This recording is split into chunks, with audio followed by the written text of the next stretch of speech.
We know what happened. You guys mentioned with RFK and his beautiful tweet on Saturday when he pretty much gave the green light for carpet bombing, presented no solutions, and was just kind of just So he does want to win? Huh? So he does want to win. So who are you going to vote for? And I said to you guys earlier, whether you believe in elections or not, Mark Sloboda was talking about it too as well. But I said that RFK still might be the best weapon left in the weapon bag. But Donald Trump came out and said this today. Let's play. I want your opinions on this, guys. You know, Hezbollah is very smart. They're all very smart. The press doesn't like when they say it. But Hezbollah, they're very smart. I'll never forget that Bibi Netanyahu let us down. That was a very terrible thing. I will say that. They've got to straighten it out because they're fighting potentially a very big force. They're fighting potentially Iran. And when they have people saying the wrong things, everything they say is being digested by these people because they're vicious and they're smart. And boy, are they vicious, because nobody's ever seen the kind of sight that we've seen. But they cannot play games. So we were disappointed by that, very disappointed. But we did the job ourselves, and it was absolute precision, magnificent, beautiful job. And then Bibi tried to take credit for it. That wasn't good. That didn't make me feel too good, but that's all right. So they got to strengthen themselves up. And they said, gee, I hope Hezbollah doesn't attack from the north because that's the most vulnerable spot. I said, wait a minute. You know, Hezbollah is very smart. They're all very smart. The press doesn't like when they say it. You know, I said that President Xi of China, 1.4 billion people, he controls it with an iron fist. I said, he's a very smart man. They killed me the next day. I said he was smart. What am I going to say? But Hezbollah, they're very smart. And they have a national defense minister or somebody saying, I hope Hezbollah doesn't attack us from the north. So the following morning they attacked. They might not have been doing it, but if you listen to this jerk, you would attack from the north because he said that's our weak spot. But Hezbollah, they're very smart. I don't know, guys. Do I have to vote for Donald Trump? And you were saying some stuff earlier. Russell, do you want to start off with this real quick? Your thoughts? Well, you know, Dave Chappelle, who, by the way, has been my write-in candidate for president for quite a while. I used to write for that guy's show. If you want it. Did you what? I wrote for that show, Chappelle show. Oh, did you? Yep. Tell him to run. Tell him to run. I've been trying to get him in the race for 2 cycles. He didn't seem to understand how Ukraine worked too well when I last saw him talk about it.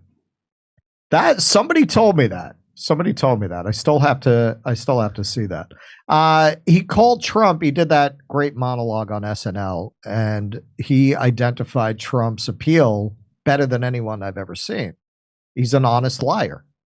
He says these things that are fundamentally true, even though you know that he's a dishonest guy. It's like Scarface. But what does that matter? I tell the truth. Well, what even does that when matter? I lie. Listen, what does it matter? What? Yes, it because throws a most monkey people wrench. So that dude Mark said it too. He's right. It's well, not. that's why they hate him. Yeah, Trump did a bunch of bad stuff, but he didn't do all of it. They don't. Dude, it's like how they won't fund like a movie that they're not sure that they haven't checked the charts. That's a definite return of exactly so much money, and that's why all the movies suck. That's how the president works. If there's even a chance he'll go off the reservation in one small way, no, it's too much of a risk. We would rather have a senile husk of a whore as the president, because we could just load everything we need into his head and he'll work like an AI for us. Yeah, and that's why I'm saying that little detour is very effective. Right. I don't think Donald Trump meant it when he goes, they have a military-industrial complex. The troops love me. The commanders do not, because they want to end this war. Now, he might have gone along with it, and he did hire a bunch of neocons, but that rhetoric, you then saw Trumpers at rallies arguing with leftists saying, well, we don't need to be involved in these wars.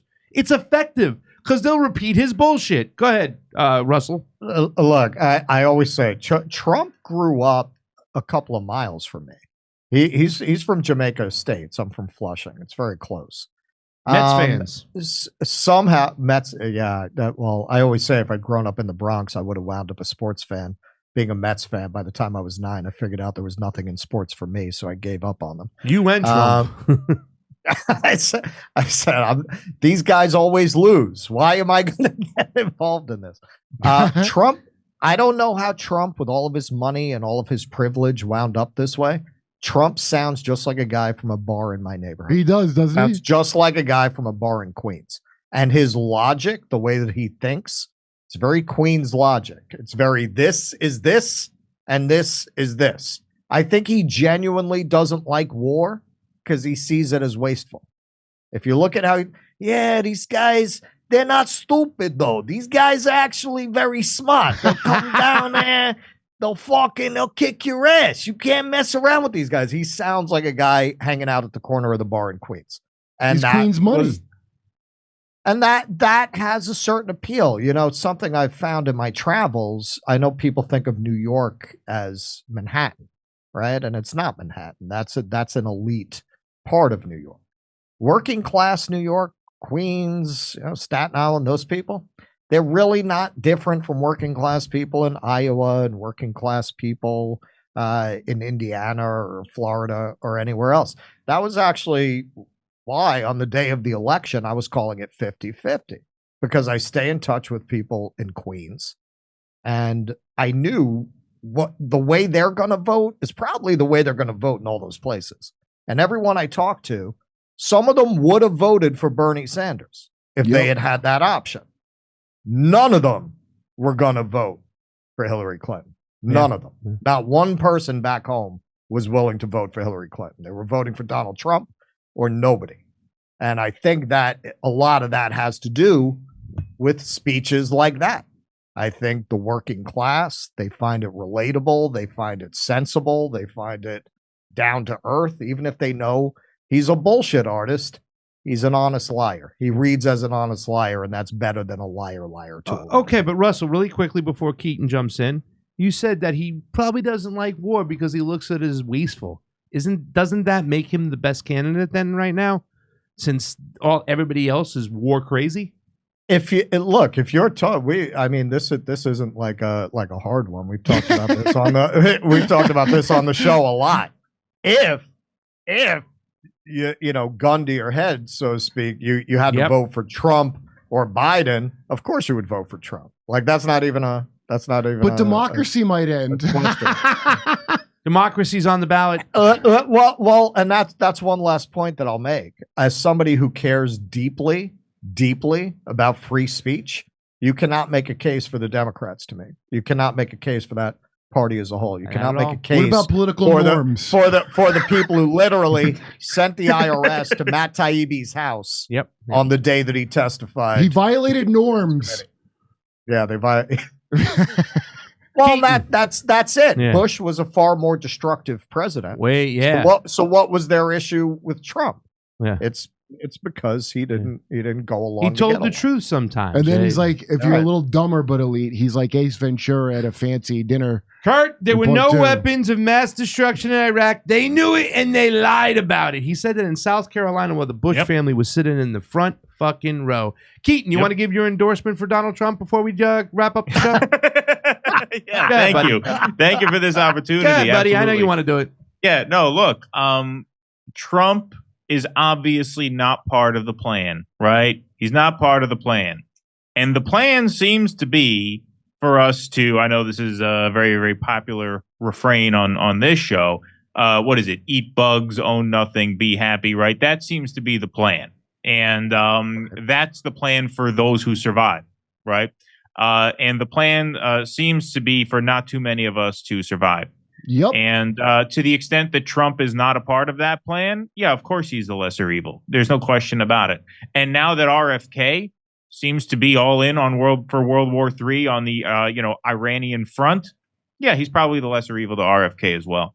Did you dream ever that all the liberals were going to deliberately try to fulfill the prophecies of Revelation?